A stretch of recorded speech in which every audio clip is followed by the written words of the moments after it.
Artificial intelligence is changing our world in unexpected ways, and oddly enough, AI is the biggest thing that Christians, by and large, are not talking about. We need to consider the way that humanity and human society will be altered over the course of the next generation by artificial intelligence.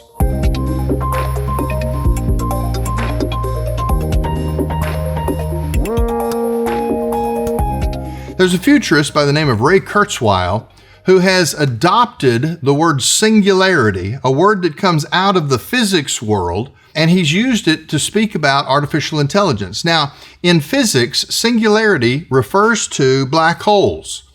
The idea is a singularity is that moment of mystery when light is pulled into a black hole by gravitational pull, and the pull becomes so strong. The point of singularity is when the gravitational pull becomes so strong that light is no longer able to escape, hence a black hole. The question is, with material matter being pulled into a black hole, where does it go? What happens at the moment of singularity? It's a mystery, and we don't know. Well, by taking that word and applying it to artificial intelligence, Kurzweil is basically recognizing that there is a mystery of what will happen as AI becomes more and more commonplace within human society. There is, at some point, what Kurzweil called a point of no return. And in a world of artificial intelligence, that point of no return leads us to a question of mystery. What will life be like? We simply don't know. Will it be Star Trek? Or will it be the Matrix? It's anybody's guess. Artificial intelligence is already changing the world. And the reason it's so important is because knowledge is power, and AI, frankly, is scary smart. That's why the nations of the world, particularly the United States and China, have begun what may be termed as the AI arms race. The determination to develop AI at greater and greater levels of complexity, greater and greater speeds of computation. What's at stake is not just the re-engineering of the human race, but who will be in charge of it once it's in place. What we're up against is not merely new technology. We're up against a new vision for the future, a kind of secular utopia in which there will be sheep and goats, and they will be separated and assigned to their specific rewards and punishments. You see, the people that are talking about AI consider themselves to be what some people term the creatives. There is talk of a day when artificial intelligence will be so incredibly smart that it will be to humans' advantage to sort of bionically merge with AI, in effect, developing a kind of super intellect that could be applied to individual humans. At the same time, there will be others who are deemed to be not really the right kind of material to be the creatives. They will be the worker class.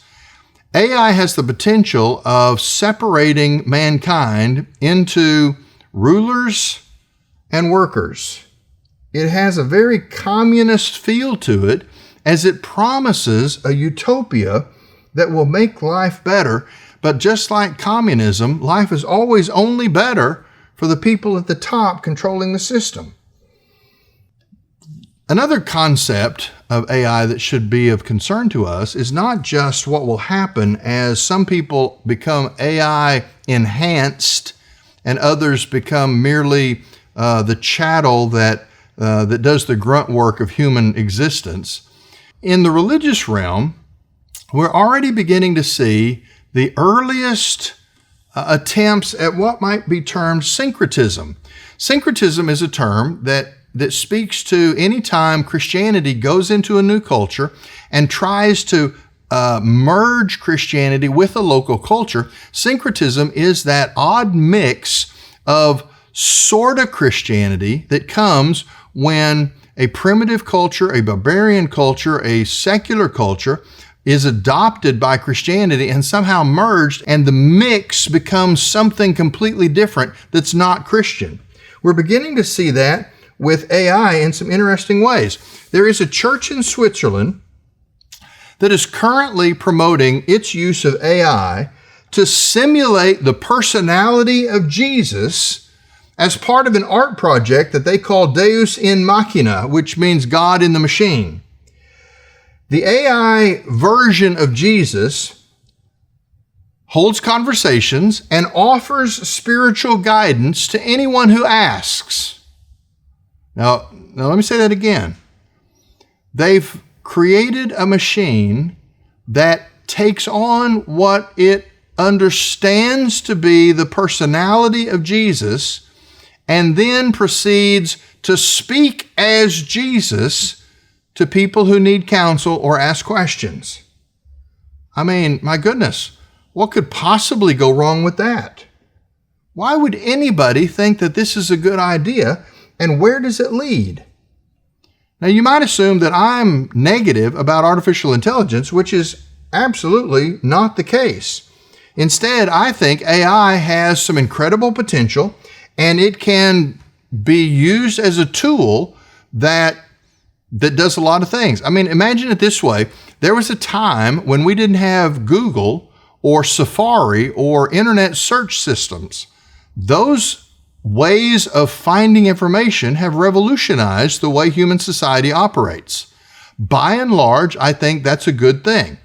AI takes Google or Safari or any other search platform and raises it exponentially. By that token, it offers some real benefits. Like in the realm of science, AI is already producing some scientific breakthroughs that were clearly impossible before it existed. For example, AlphaFold, which is an AI-developed program developed by Google, DeepMind, which is Google's version of AI. AlphaFold has worked with genetic information and has identified the 200 million ways in which proteins can fold. Now, the exhaustive documenting of this specific niche of science would be possible if it was being done manually by scientists sitting with microscopes trying to catalog 200 million different ways that proteins can fold and make new substances. This program has already earned a Nobel Prize for its developers, and who knows what new medicines and therapies will come from this discovery as we have better understanding of the way proteins in the human body operate. I think that is a beneficial use of artificial intelligence. At the same time, I think just as a free-range technology, AI has the potential to actually reshape the way we consider what it means to be human. If anything, I agree with the small minority of scientists and entrepreneurs who are arguing that we need what they call our own Manhattan Project. You remember the Manhattan Project was the scientific search for atomic energy that produced the bombs that ended World War II. A Manhattan Project is an all-out offensive to try and understand a technology and develop it in a way that it is helpful and not hurtful. We are rushing into a future with artificial intelligence without a clear understanding of the ethical boundaries that need to be put into place for the use of this technology. If theologians and pastors think that we can leave this subject to the scientists, then we're just being naive, because if we do that, one day people might come under the spell of AI in a way that will make an AI Jesus look harmless by comparison. You say, well, I don't know anything about AI. How's it already being used? Well, I've listed some articles with this with this broadcast of Truth Currents that you can research. One is entitled In the Care of AI, which details some of the ways in which artificial intelligence is now being used in the care of the elderly, for example, in retirement homes and nursing homes. The goal is to free up the human caregiver to be able to focus on more than just the manageable logistics of elder care. The goal is reasonable and sounds great. The question is, will AI become a substitute that turns the care of human beings into a mechanical process that loses the sense of the humanity of the ones that are being cared for? It's not just our elderly. There's another article that I've left you that's entitled Dating Alone. And it talks about how AI is now being used to replace with artificially created companions to replace dating with other actual human beings. That is, the frustrations of the sexual revolution have actually made interactions between human beings harder to work through. And so as a substitute, there are people who are turning to AI companions and attempting to find meaning and affirmation in what is essentially a computer program of ones and zeros that mimics human interaction. The problem is the AI companion can be designed to give you 100% affirmation all the time.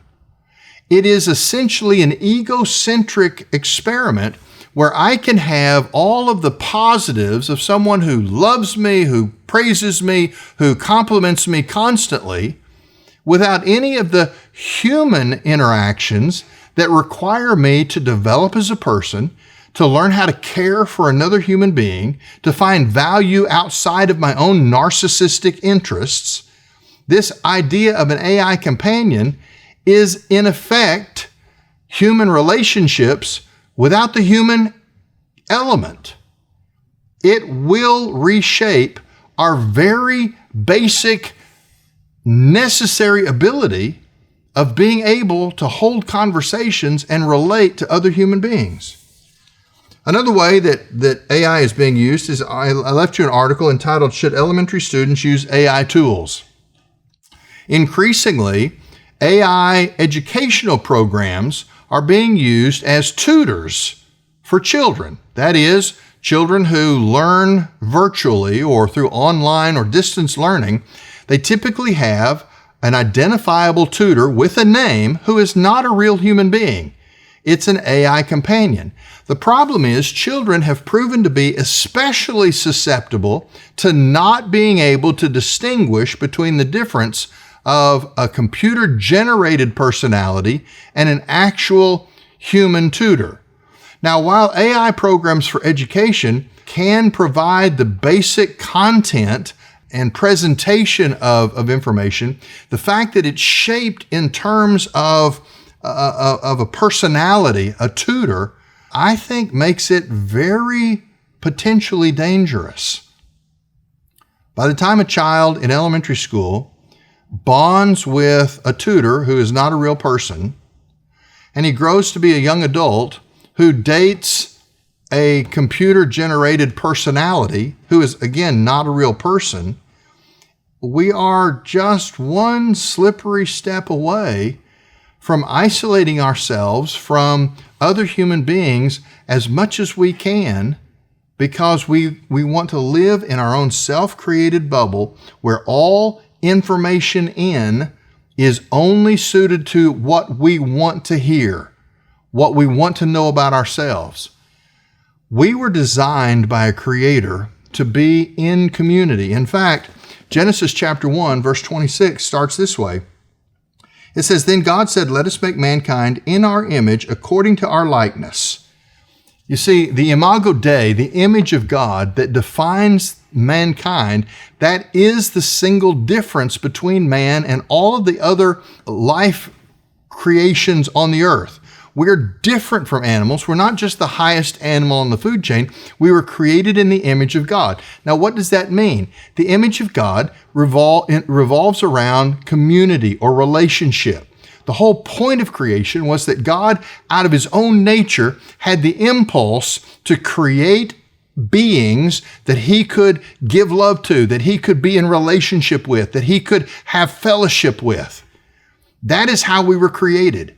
You need community, you need human interaction, and AI, left unchecked with no ethical guidelines established to guide the development of this process, AI can eventually take us to a place where every human being is essentially isolated from every other human being, and the very way we speak about human society will be fundamentally changed.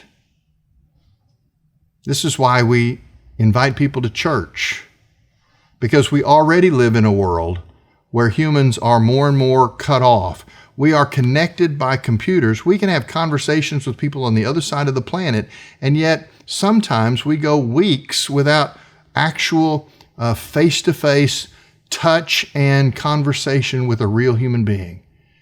AI will exacerbate that problem. I'm not against the technology, but we need to stop and figure out the boundaries, ethical and technical, before AI becomes the genie getting out of the bottle and we can't put it back in. There are a couple of great books on AI from a Christian worldview perspective written by John Lennox that you should read that gives us the ability to begin to actually talk about this subject and analyze it so that we can be in charge of AI before AI, we discover one day, is in charge of us. The biblical position is always err in the direction of humanity, not the machine. Let us be sure that the change, the singularity that's coming doesn't catch us unaware. This is Truth Currents.